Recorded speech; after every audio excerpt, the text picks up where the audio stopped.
This process, the tiger pattern, seems very simple, and it is, but at the same time very powerful, very complex, very rich. And before you see the tiger pattern demonstrated, let me give you a little bit of a background to set this up. What I'd like you to do is imagine that your ancient ancestor, way back in the caveman, cavewoman times, is out looking for food, and they notice in the distance a saber-toothed tiger. Yes, that's where the name comes from. Now, as they see that tiger, what is the main piece of information that they need to know above and over everything else? Is it that the tiger sees them? Yeah, perhaps. Or even more importantly, the distance. And even more importantly, is that tiger coming towards them? Is that tiger coming towards them or moving away from them? Is the distance between them getting bigger or smaller? Because if there is a distance between that ancestor and that saber-toothed tiger, then he has or she has time to make a choice, to react. And if that distance is getting smaller, the threat is larger. And if the distance is getting larger, the threat is smaller. And so that most important information, is that tiger coming towards me or is it moving away, is the fundamental part of this process, the tiger pattern. And what's interesting about compulsions is that when somebody has a compulsion, it seems to be that their attention often goes inside that object of their attention, of their compulsion. That they're almost pulled towards it because their attention goes inside that object. So for instance, when a smoker wants a cigarette, they're not pushed towards it by desire, that often their attention goes inside it and they're pulled towards it unconsciously. And that's the second interesting point of this. And the third point is that there's something called a foreground background switch, and essentially that if you're paying attention to anything like a cigarette, then by definition you're not paying attention to everything else. So the cigarette is the focal point, the foreground of your attention, and everything else is in the background of your attention. Everything else in your world. Your attention has gone from one thing and one thing only to nothing else, or from everything else to one thing. And if you were paying attention to everything else, that cigarette would be so minuscule, so unimportant, that it wouldn't capture your attention at all. It would just be one thing out of everything else in your world or in the universe.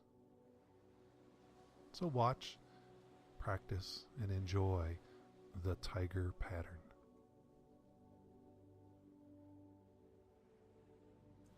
Looking at it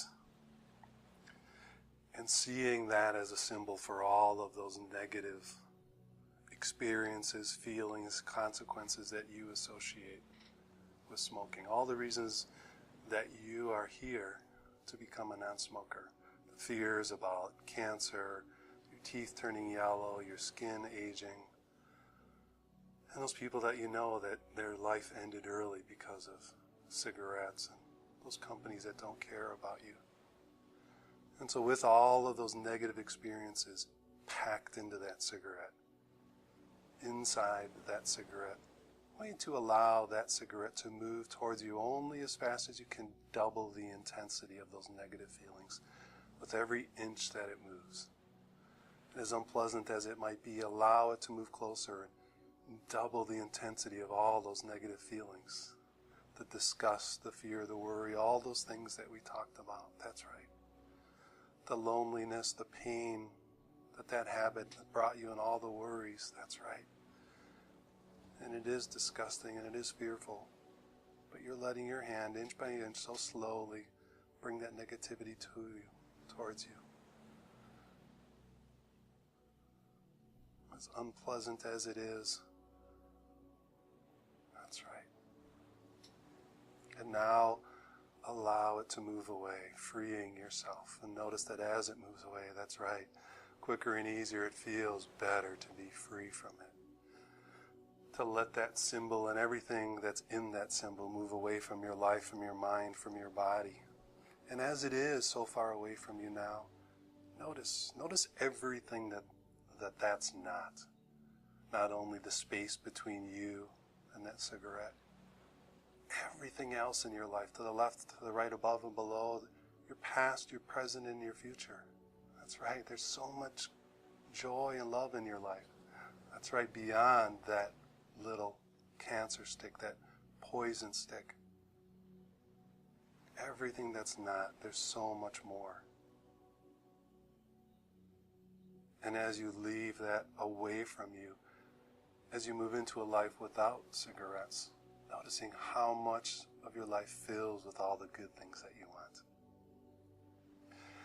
But before you get rid of that cigarette once and for all, for just a moment, for understanding finally why you're ready to release it, allow it to move ever so slowly, again, a bit closer, and let those negative experiences double with every inch that it moves closer to you.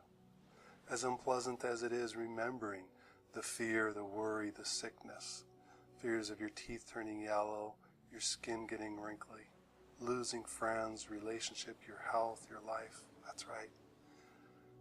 And it is upsetting, it is disturbing. But for every inch that it moves closer, those negative feelings double. And it's hard to think about it, it's hard to look at it. And you may even remember all the negative responses from the people around you, the smell of the smoke, how they look at you when you have that cigarette in your hand. And as it moves closer, all of those, every unwanted feeling doubles. That's right. It's disgusting. It's difficult. And it's a reminder of all the reasons why you're ready to be free forever. So let it move away, and with every inch you're free. You're free to the point where you can let it drop, throw it, be free of cigarettes forever. That's right.